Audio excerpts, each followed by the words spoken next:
Good morning and thank you for joining us. I'm Josh Hinkle. Nothing affects Texans of all ages quite like education. Whether you have a child in school or just pay taxes, it all impacts you.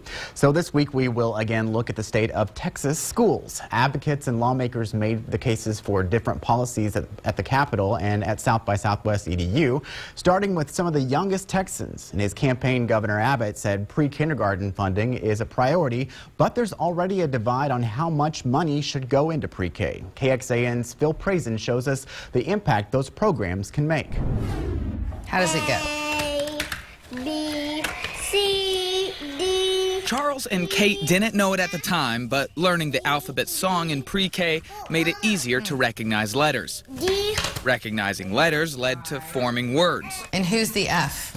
The fireman. Fireman. And Martha Small-Dye says that gives her kids a head start in kindergarten. Writing and journaling, although in pre-K they did journaling too. Pre-K is so much more than it used to be. Jackie Porter with AISD says the state pays for half-day pre-K for 92% of the district's kids. Low income, military families, homeless, English learning, and foster families. Austin taxpayers pick up the rest of the tab for full day. Jackie says it's worth it. It's all about teaching kids problem-solving skills. It's teaching them social emotional development.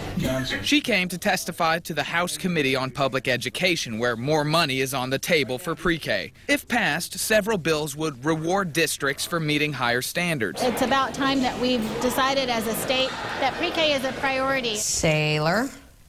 Or lifeguard. Back at Martha's house, she's happy the focus is on the kids. Only makes the program better, only allows more children to have that opportunity. More money is coming. The only question now is how much. That was KXAN's Phil Prazen. Right now, there are two major bills that will put money into our pre-K system if districts meet those higher standards. HB 4 would add $1,500 per student more for half-day pre-K, totaling $118 million. HB 1100 would double our current amount per student, adding another $3,650 for full-day pre-K, pumping $300 million of your tax dollars into the program. A little later in this newscast, we will speak with one of the co-authors of that larger pre-K program, Georgetown Representative Marsha Farney. Some child care activists worry the bills don't do enough to help children. Allow a district to sort of opt in to quality. So only if a district wants to raise their quality and wants to get additional funding, they will. And unfortunately, we're concerned that is going to leave a lot of districts in poor quality programs. Texans Care for Children says this is a step in the right direction, but doesn't match what lawmakers cut from pre-K in 2011. Teachers and school administrators also made their voices heard at the state capitol. Members of the American Federation of Teachers came to lobby lawmakers to invest in community schools. The push comes as lawmakers consider vouchers to pay for private schools. They want money cut from education in 2011 restored. Second Lady Dr. Jill Biden was in Austin this week, touring the nation's largest learning lab. Dr. Biden said she was impressed by the 600-plus computer stations at ACC's Highland campus, all part of a new program called ACC Accelerator. It helps students get their math skills up to speed so they can tackle core classes. Jonathan Chavana went into the Air Force after high school. When he started at ACC, he had forgotten a lot of the needed math skills. It helps you to get back to where you're at in case you had a gap. Like in my case, I had a gap of school. It helps you to get back to where you're at, move at your own pace. I mean, if you have any questions, you always have your instructors to walk around. You know, you put a cup up and they come in and help you with whatever question you have. At South by Southwest Education Conference, Dr. Biden spoke about the White House initiatives to help community college students. We have also invested $2 billion into community colleges to strengthen partnerships between schools and employers to give students the opportunity to learn the skills they need to move into jobs that already exist in their communities. Dr. Biden is a full-time educator teaching English at a community college. The University of Texas used South by Southwest EDU to debut a new way to help students reach their higher education goals. It's called TEX, which stands for Total Education Experience. Basically, it's an online platform where students can master knowledge and skills for a particular course at their own pace. The system will offer personalized and adaptive degrees, allowing students to customize a college path. But we know that when we're doing competency-based programs, we need new technologies. We need new business processes and services, new ways of thinking about courses and financial aid and everything related to the educational experience. The University of Texas system says it's the first in the nation to launch something of this caliber. The first program to go live on TEX is a bachelor's in biomedical sciences offered at the University of Texas, Rio Grande Valley. We know that children that get off to a good start do better in school, but they do better in life. It's a major debate in Texas that has implications across the country. Coming up, Libby Doggett, the Austin native, taking the lead on early childhood education at the United States Department of Education. Next on State of Texas in Depth.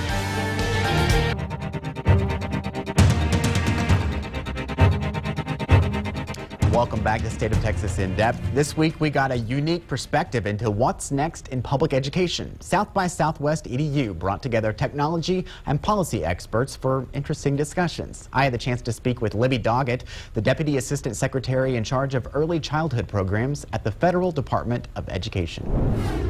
The President's plan does call for pre-K for every child at 200% of poverty, and it would fund that in every state. So there is a plan. Unfortunately, that hasn't passed. We have a down payment on that, which is $250 million. Texas did apply. I'm very excited about that. Unfortunately, they didn't win. So we had 36 states apply and 18 states win that competition. So Texas didn't, but I know that the governor, fortunately, the new governor, is very interested in preschool, as well as a lot of the legislature. I'm glad to see there's a healthy debate going on because we need to expand it in Texas. Right. Governor Abbott has made pre-K one of the priorities he wants lawmakers to focus on this session. Just this week, we've had a lot of bills in committee to talk about that. It seems like there's a lot of support on both sides of the aisles, Republican and Democrat. Here in Texas, is that what you're seeing around the U.S. as well? Preschool is a bipartisan issue in every part of the country except in Washington, D.C. So I just recently was in Alabama, where we have a Republican governor. I was at his summit, and he has said he is going to have pre-K for every 4-year-old by the end of his term. I'm delighted to see the debate going on here in Texas. 20 years ago, we had one of the best programs in the whole country. We've added military children, we've added foster care children, we've added some quality measures, but then we lost some of that funding, and we haven't regained our footing.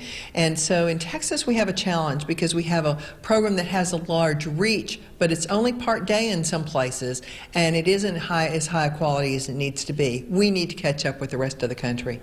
Right. You and your husband, the congressman, call Austin home, and you're very well aware, like you just said, about the challenges with pre-K in Texas. The latest statistics have said that a full-day pre-K for every child here, 3 and 4, would be like 777,000 kids, would cost more than $4 billion. How could Texas even begin to think about tackling that?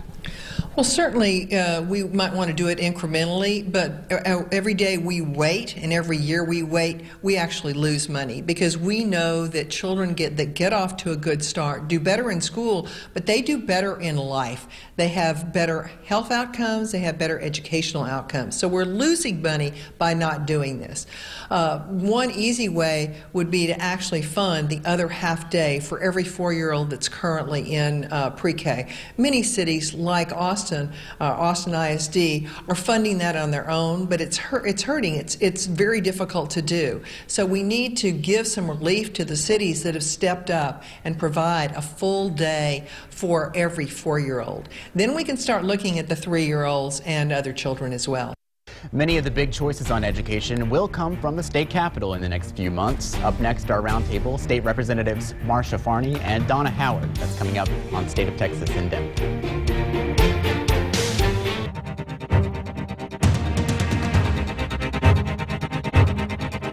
Welcome back. We are almost halfway through the legislative session and much still has to be done. Joining me today are two lawmakers from our area, Republican State Representative Marsha Farney of Georgetown and Democratic State Representative Donna Howard of Austin. Thank you for being with us, both of you. Thank you. Let's talk about education. Right now, we have been dealing a lot with something that the governor has really pushed as a priority, pre-K.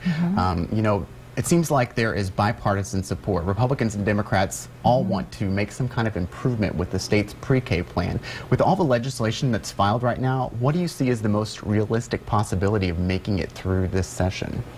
Well, we have two bills that were kind of leading and about four other bills that are part of this. I think the one that is probably most likely to actually survive and have the broadest base of support is House Bill 4.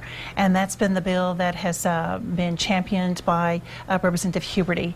And then we have another one which was led with myself and then Eric Johnson. And the bills have a lot of similarities, but there are a few differences, where one is more for half day and having gradual steps forward. And then the other one is looking at moving a little more quickly, where we're going to start off with full day. But research shows really that anytime you're going to increase the quality of your pre-K program, there's going to be good results, and House Bill 4 certainly will do that. Money is definitely a factor with all of that. I think the Texas Education Agency said something like full day for all 3- and 4-year-olds, like almost 800,000 kids, and the state would cost more than $4 billion. Well, we can back off that a little bit here. And what Representative Farney's talking about, you know, the different proposals out there. One of the things we're doing in appropriations is trying to create enough flexibility that we can perhaps tweak some of this legislation to take it as far as possible this time. I think as you heard, Republican, Democrat, we're all pretty much behind the fact that pre-K makes a huge difference in outcomes, and we want to invest in it. It's just how much we're able to do that and how far we want to push the evidence-based parts of pre-K that we know really make a difference, and one of those happens to be full day. That costs more, of course, to do. Right now, like for instance, the Austin Independent School District recognizes how significant this can be in helping students, so they're actually finding money from other programs so that we can have a full day program here in Austin. And a lot of school districts are doing that. So it's not for lack of wanting to do it and doing what's right for kids. We do have more money we're working with at the legislature this session. We do have choices we can make, and a lot of us are going to be pushing for making the biggest choice possible for something that will give us the biggest bang for the buck. And more money means possibly more money per student as well. And you're carrying House Bill 1100 with the Democrat, correct? Yes, absolutely. And so that kind of would put more money there per pupil, but there are some stipulations that schools would need to meet, right? Yes, because we wanted our bill to be based on research, and as Representative Howard mentioned, that should be the foundation for the program. So ours is looking at strengthening the teacher qualifications, because that's the whole core, is that teacher's preparation. And then also things like class size, and then the student-teacher ratio, basing it on a very good curriculum, which ours is, as the governor recommended, would be based on the TEA's pre-K standards, which lead to the TEKS that they have, or the standards for kindergarten. And one thing that's really important to know, this is not child care or daycare, as a lot of people, some people wonder. This is actually where you're teaching things like pre-reading, pre-writing, numeracy, understanding numbers and things, and it's a really valuable process. And both bills are only working for children, or prepared for children that are in our very special population, children who are in foster care, children whose parents have served in the military, who's either currently serving, or a parent who has been deceased or disabled while serving our country, children who are economically disadvantaged, children who English is not their main language in their home. These are children that are our most at-risk young Texans. So it's a limited number, but with a great impact, and this is definitely an investment and the future of our state. And I think both of those bills will move it forward. Yeah, and I want to spell out for our viewers the credentials that you two have and why we're talking to you today. Really, I mean, you're the experts on it. You're former State Board of Education member, former teacher, and you're also on the Public Education Committee. You know all the money stuff. You used to be on the Eaton School Board, and you are sitting on the subcommittee for appropriations that deals with giving money to schools. Right, and I think that's what you just said. The fact is that we can make all the policies we want. If we don't have the money to implement those policies, we can only go so far. And we are very fortunate this session to have a significant surplus that we can work with. We have some constraints on how much of that money we can actually access without a vote to so-called bust the cap. Yeah. But I think there are a lot of us that believe that these are investments that will have a great return on that investment if we do access some of those funds.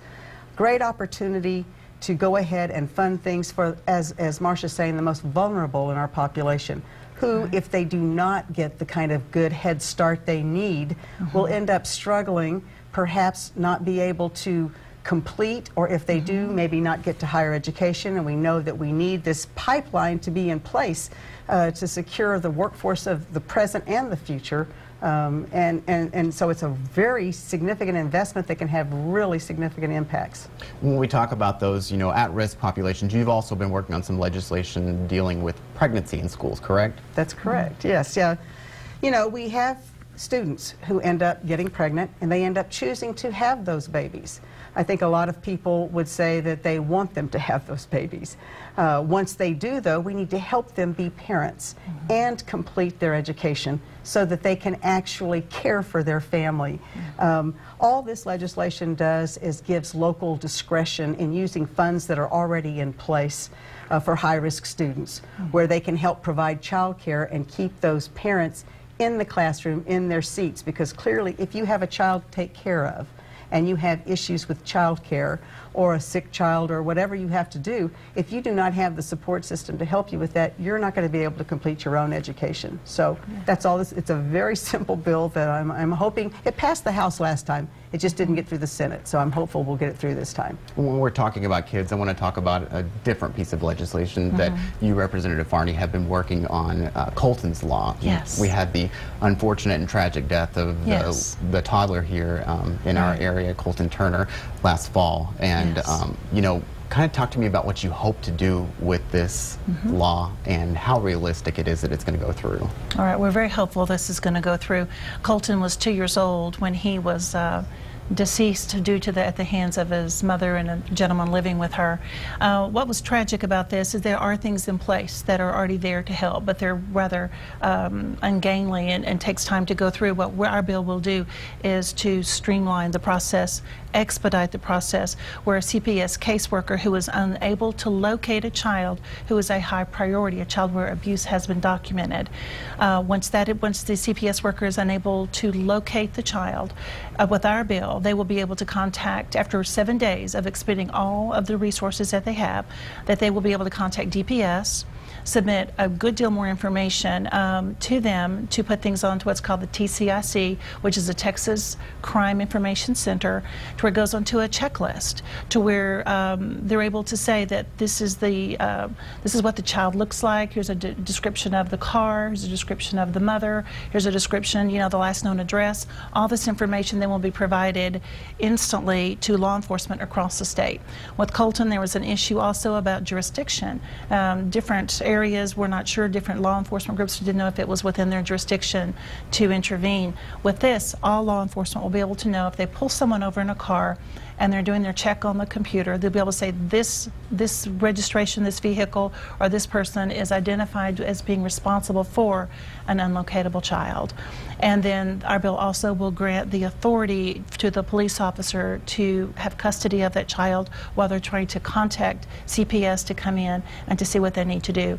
Unfortunately, Colton's guardian or his mother was stopped, I believe, 4 times by police officers. The 3rd time, there's a camera that shows on the police or the sheriff's dash cam them talking to Colton and saying, "Hey, buddy," and talking to him. And 2 weeks later, they were trying to dig him up for where they had buried him.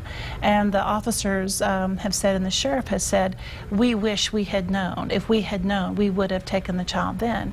So law enforcement wants to have this done. We've had support with a lot of folks at CPS. We believe that Colton's Law will make his short life even more meaningful and impactful by helping other children in these unfortunate circumstances.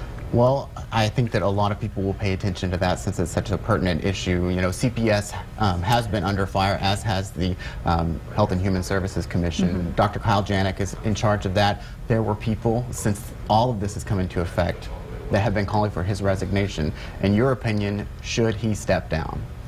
You know, I don't have an opinion on that.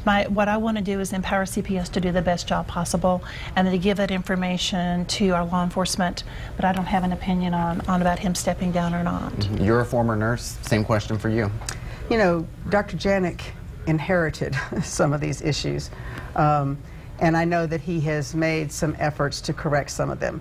That being said, I do think that there are some issues with a loss of confidence, and there will have to probably be some changes at some point. All right. Thank you both for being with us. I appreciate it. Thank you. Thank you. And thank you again for joining us for State of Texas In Depth. Remember, you can join us every Sunday morning in the 8:30 half hour for a broader look at Texas politics. Stay tuned for Meet the Press coming up at 9. I'm Josh Hinkle. Have a great day.